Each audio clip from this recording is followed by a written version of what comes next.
तो हम लोग पढ़ रहे थे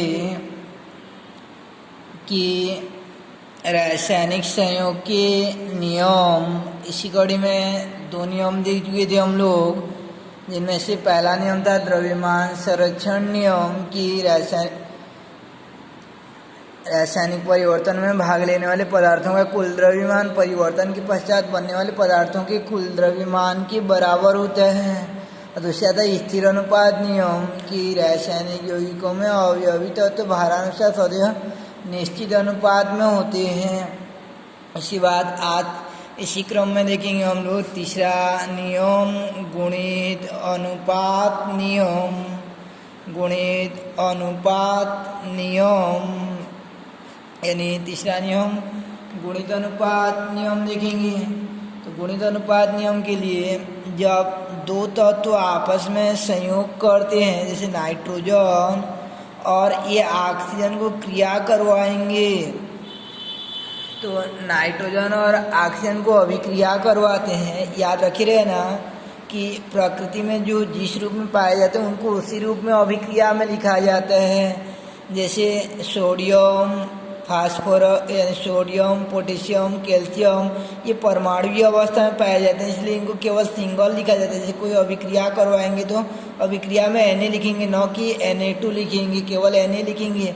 लेकिन इनको याद रखे रहना, ये 2 फॉर्म में पाए जाते हैं। कौन कौन 2 फॉर्म में पाए जाते हैं? एक तो H2 रहता है, एक तो रहता है आपका Cl2 रहेगा, एक तो F2 रहेगा, Br2 रहेगा, I2 रहेगा, N2 रहेगा और O2। इनको जब भी अभिक्रिया में लिखोगे ऐसा 2 के रूप में लिखा जाता है, यानी आणविक अवस्था में लिखा जाता है।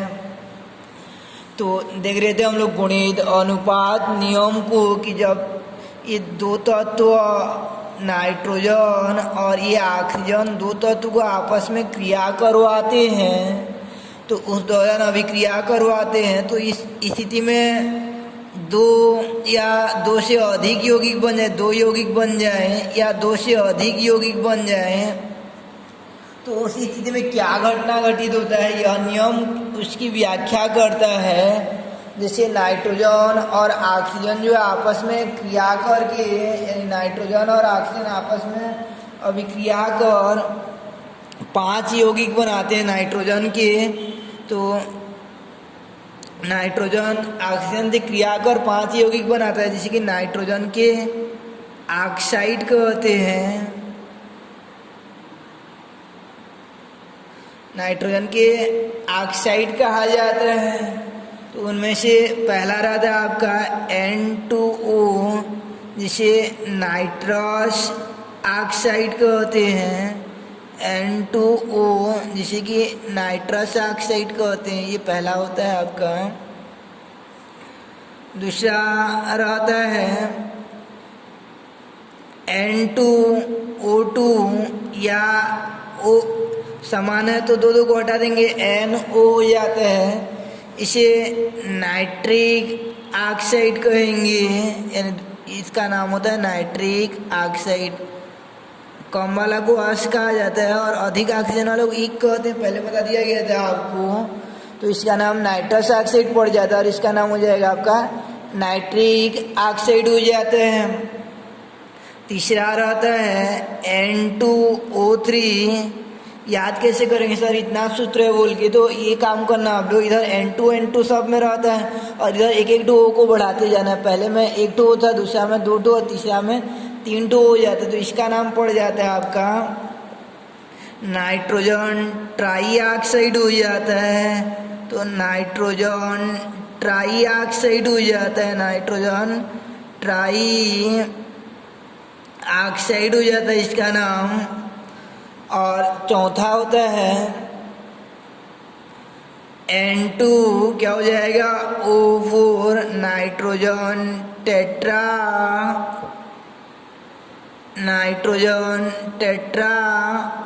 ऑक्साइड होता है। और पांचवा होता है N2O5, जैसे कि नाइट्रोजन पेंटा ऑक्साइड कहते हैं, यानी नाइट्रोजन पेंटा ऑक्साइड हो जाता है। तो नाइट्रोजन पेंटा ऑक्साइड, इस प्रकार से नाइट्रोजन के 5 ऑक्साइड बनती हैं। तो इसमें नाइट्रोजन और ऑक्सीजन का भारात्मक अनुपात निकालेंगे, यानी भार की दृष्टि से अनुपात निकालेंगे। द्रव्यमान के अनुसार अनुपात निकालते हैं। तो पहला में नाइट्रोजन का परमाणु भार कितना होता है आपका, कि नाइट्रोजन का होता है एन का, टेबल में देखो 14 होता है, N2 बोला गया है, तो दो ठो आपस में जुड़ जाएंगे, 14 दूनी कितना हो जाएगा 28 हो जाएगा। तो ये N2O में नाइट्रोजन और ऑक्सीजन का रेशियो कितना हो जाएगा, N2O में नाइट्रोजन का 14 दूनी 28 हो जाएगा, और ऑक्सीजन का हो जाता है आपका, एक ही ऑक्सीजन है तो 16 हो जाएगा।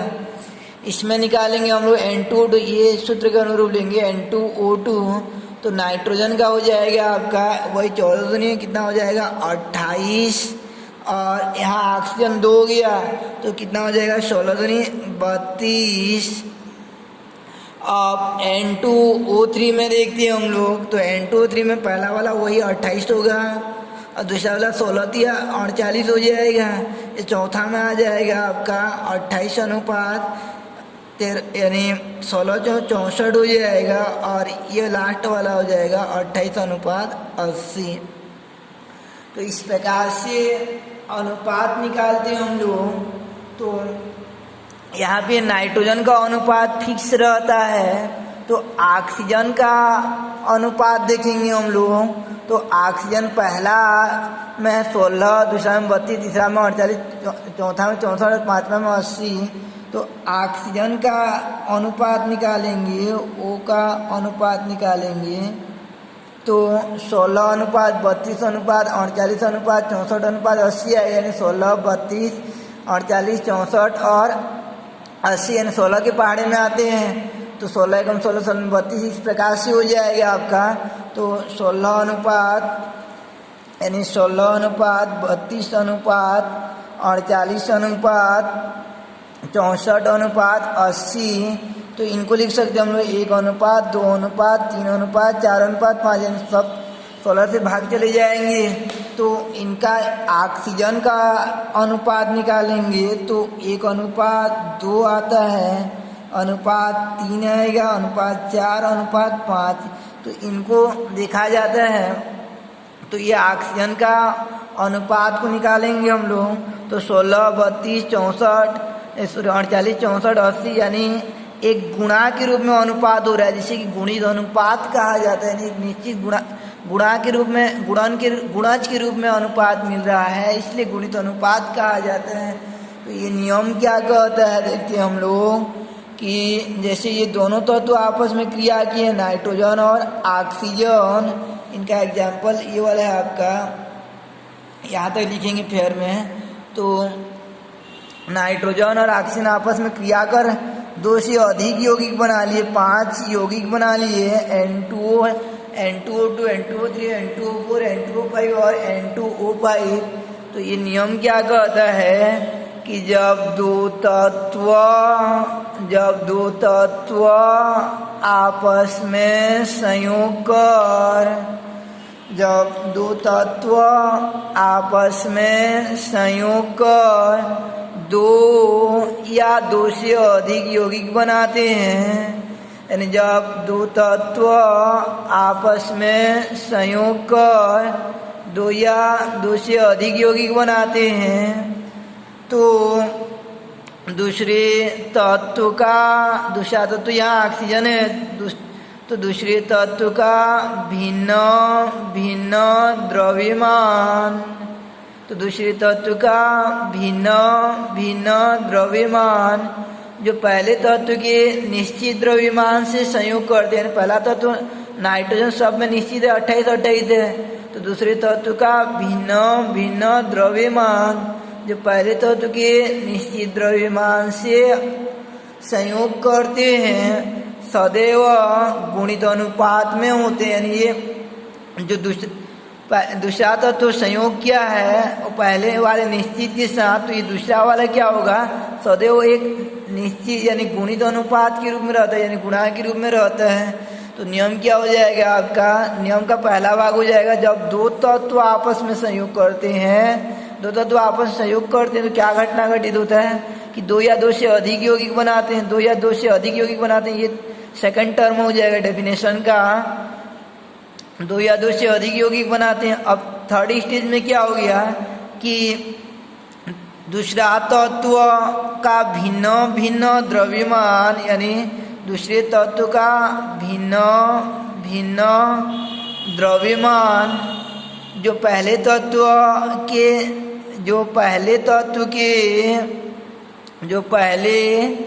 तत्व के क्या किससे संयोग कर रहा है, निश्चित द्रव्यमान से संयोग करते हैं, तो परस्पर गुणित अनुपात में होते हैं। परस्पर गुणित अनुपात में कौन होंगे, जो दूसरा वाला संयोग कर रहा है, अलग अलग वाला संयोग कर रहा है, वो परस्पर गुणित अनुपात में होते हैं। जैसे नाइट्रोजन और ऑक्सीजन आपस में संयोग किए हैं, तो नाइट्रोजन यानी ऑक्सीजन का भिन्न भिन्न द्रव्यमान जो ऑक्सीजन का भिन्न भिन्न द्रव्यमान जो नाइट्रोजन के निश्चित द्रव्यमान से संयोग करता है, तो ये ऑक्सीजन क्या रहता है, एक गुणित अनुपात के रूप में रहता है। तो नियम क्या कहता है, 4 भाग में पहला 2 तत्व आपस में क्रिया करते हैं तो क्या बनाते हैं, 2 या 2 से अधिक यौगिक बनाते हैं। तीसरा में क्या हो जाएगा, तो दूसरे तत्व का भिन्न भिन्न द्रव्यमान जो पहले तत्व के किससे संयोग करते हैं, निश्चित द्रव्यमान से संयोग करते हैं तो क्या घटना घटित होती है कि वे परस्पर गुणित अनुपात में होते हैं। यानी एक गुणित अनुपात में 16, 32, 48, 64 इस प्रकार से होंगे। तो नियम देखते हैं हम लोग कि डेफिनेशन क्या हो जाएगा।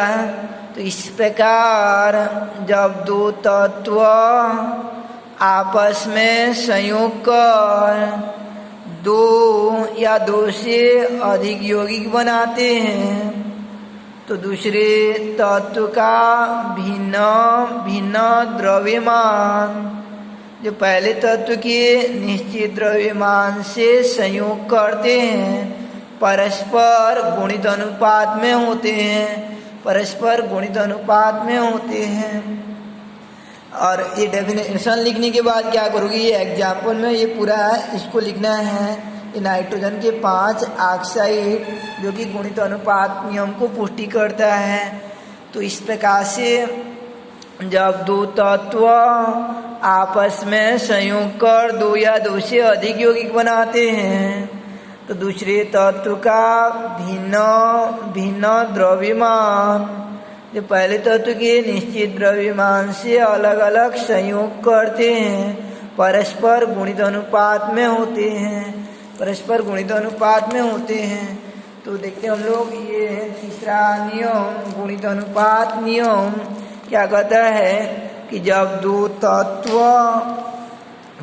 दो तत्व आपस में संयोग कर 2 या 2 से अधिक यौगिक बनाते हैं, तो दूसरे तत्व का भिन्न भिन्न द्रव्यमान जो पहले तत्व के निश्चित द्रव्यमान से संयोग करते हैं, सदैव गुणित या सरल अनुपात में होते हैं, जैसे कि गुणित अनुपात नियम कहते हैं। यानी जब 2 तत्व आपस में संयोग कर 2 या 2 से अधिक यौगिक बनाते हैं, तो दूसरे तत्व का भिन्न भिन्न द्रव्यमान जो पहले तत्व की निश्चित द्रव्यमान से संयोग करते हैं, सदैव गुणित अनुपात में होते हैं। जैसे नाइट्रोजन के 5 ऑक्साइड हो जाते हैं, इनमें नाइट्रोजन का रेशियो जो फिक्स रहता है 28 और ऑक्सीजन का 16, 32, 48, 64, 80 जो कि परस्पर किस अनुपात में, एक गुणित अनुपात में है।